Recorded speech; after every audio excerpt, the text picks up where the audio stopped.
পথে পথে তৃতীয় পর্বে আপনাদের স্বাগত জানাচ্ছি। আমি গোলাম ফারুক। পৃথিবীর শীতকালীন দেশগুলোতে গ্রীষ্মের উত্তাপ যখন বাড়তে থাকে তখন পরিবেশ, জনজীবন অনেক কষ্টদায়ক হয়ে যায়।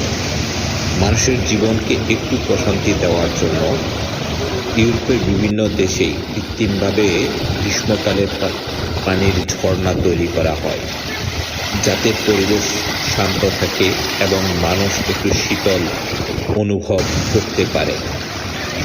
তাই আপনি যেখানে যাবেন, পৃথিবীর ইউরোপের বিভিন্ন দেশে যেখানে যাবেন আপনি দেখতে পাবেন এইরকম পানির ঝর্ণা। এইখানে যেরকম পরিবেশটা সুন্দর হয়, ঠিক তদ্রুপ মানুষের জীবনে একটু প্রশান্তিও নেমে আসে।